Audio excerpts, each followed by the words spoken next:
ஸ்ரீமதே ராமானுஜாய நமக. ஆழ்வார் எம்பெருமானார் ஜீயர் திருவடிகளே சரணம். ஆச்சாரியன் திருவடிகளே சரணம்.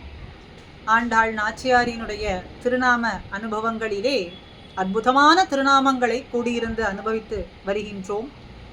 அவளுடைய பெருமைகள் தான் எப்படிப்பட்டது! திருநாமங்கள் ஒவ்வொன்றும் அளவிட முடியாததான பெருமையை நமக்கு கண்ணாடி போலே காட்டி கொடுக்கின்றது. அப்படி இன்றைய அனுபவம் சர்வம் சகேதி அவனீரிதி அச்சலேதி மாதா விஸ்வம்பரேதி விபுலேதி வசுந்தரேத்தின்னு அவளுடைய பெருமையை, உயர்ந்ததான பெருமையை நமக்கு காட்டும்படியான அற்புதமான திருநாமங்கள். சர்வம் சகேதி, சர்வம் அனைத்தையும், சகேதி பொறுத்து கொள்கிறாள், அனைத்து உயிர்களினுடைய குறைகளையும் பொறுத்து கொள்கிறாள். இதனாலே ஆண்டாள் நாச்சியாரினுடைய க்ஷமா குணம், பொறுமையான குணம் நன்கு வெளிப்படுகின்றது. அதனால்தான் சாக்ஷாத் க்ஷமாம் கருணையாம் கமலானிவான்யாம் கோதாம் என்று சொல்லப்பட்டாள். சாக்ஷாத் பொறுமையே வடிவானவள். சர்வம் சகேதி, சர்வம் சகா, அனைத்தையும் பொறுத்து கொள்கிறாள். எம்பெருமான் முன்பு ஒரு ஜீவனானது வந்து நிற்க யார்தான் குற்றம் செய்யவில்லை என்று எடுத்துரைப்பாள் ஸ்ரீதேவியானவள். பூதேவியோ குற்றம் என்பதே என்ன என்று மறந்து போகும் அளவுக்கு செய்யக்கூடியவள். அப்படி குற்றத்தை எல்லாம் பொறுத்து கொண்டு புருஷகார பூதையா எம்பெருமானுடைய திருவடியை நமக்கு காட்டி கொடுக்கக்கூடியவள். அதனாலே சர்வம் சகா அவனீரிதி, அவனி இந்த பூமியே அவள், அவளாவாள். அவனிங்கிறதுனாலே பூமி, இதி அவனீரிதி, இந்த பூமியே அவளே. பூமாதேவியினுடைய அம்சமே கோதை நாச்சியார். அச்சலேதி மாதா, சலம்னா அசையக்கூடியது, அச்சலேத்தினா அசையாதது, உறுதியானது, நிலையானவள், என்றும் நிலையானவள், பொறுமையாக இருக்கக்கூடியவள், குறைகளை பொறுத்து கொள்ளக்கூடியவள், பூமியாக இருக்கக்கூடியவள், நிலையாக இருக்கக்கூடியவள், உறுதியாக விளங்கக்கூடியவள். விஸ்வம்பரேதி, அதனாலே விஸ்வம்பரா என்கின்ற திருநாமம். விஸ்வம்பரேதி, இந்த பிரபஞ்சத்தையே தாங்கக்கூடியவளாய் இருக்காள், நிலையானவள். அதுக்கும் மேல இந்த பிரபஞ்சத்தையே தாங்கக்கூடியவள், உலகம் அத்தனையுமே தாங்கக்கூடியவளாய், உலகத்துக்கு ஆதாரமாய் விளங்கக்கூடியவளாய் இருக்காள். விஸ்வம்பரேதி, உலகு அத்தனைக்கும் ஆதாரமாகவும், விபுலேதி, அளவற்றதான எல்லையற்றதான பெருமை உடையவளாய் இருக்காள், பறந்து விரிந்திருக்கின்றாள். விபுலேத்தினா பறந்து, கணக்கிட முடியாதபடியான பெருமையையும், பறந்தனா எவ்வளவுன்னு அளவிட்டு சொல்ல முடியாது, அதுபோல அளவற்றதான பெருமை உடையவளாய் யார்? வசுந்தரேதி, வசு, வசுதாத்மனா தே என்று இவளுக்கு திருநாமம். வசுதாத்மனை, வசூனாலே அத்தனை விதமான செல்வங்களையும் உடையவளாய் இருக்காள். தன்னிடத்திலே கணக்கிட்டே சொல்ல முடியாது, அளவிட முடியாததான வளங்கள், செல்வங்கள் அத்தனையும் உடையவளானவள். யாருன்னு கேட்டா விஸ்வம்பரா.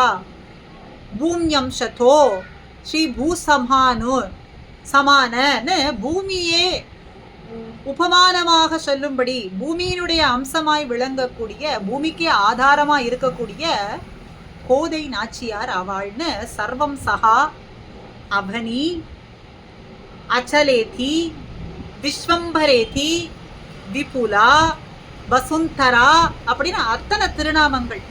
இதையே ஸ்ரீ லக்ஷ்மி சகஸ்ரநாம சதகத்திலேயும் அமரகோஷத்திலேயும் அழகாக எடுத்து சொல்லப்பட்டிருக்கிறது. ஏக அக்ஷர பரா, ஏகாட்சரா, ஏக அக்ஷரத்தை, பரம ஏக அக்ஷரத்திலே நிலை பெற்றவளாக இருக்கின்றாள். தாரா, ஏக அக்ஷர பரா தாரா பவபந்த விநாசினி விஸ்வம்பரா தராதரா நிராதரா அதிகஸ்வரா அப்படின்னு அற்புதமான ஸ்லோகம். அதுல ஏக அக்ஷர பரா, பரம ஏக அக்ஷரத்துல நிலை பெற்றவள், பரமனிடத்திலே நிலை பெற்றவள்.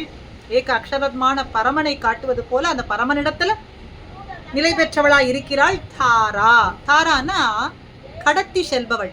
எங்க கடத்தி செல்றாள்? எதை? சம்சாரத்திலிருந்து நம்ம கடத்தி செல்கின்றாள்.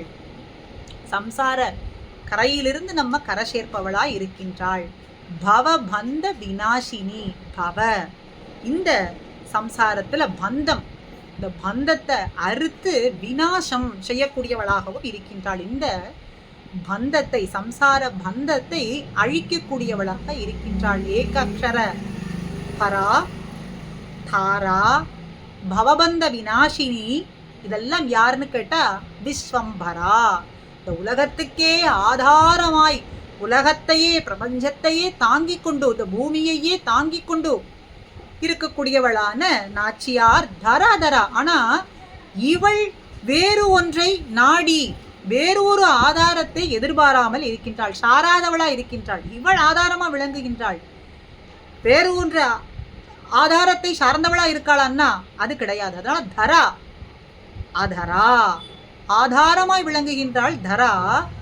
ஆதரான்னா வேறு ஒரு ஆதாரத்தை சாராதவளாக இருக்கின்றாள். நிராதரா, அதிகஸ்வரா.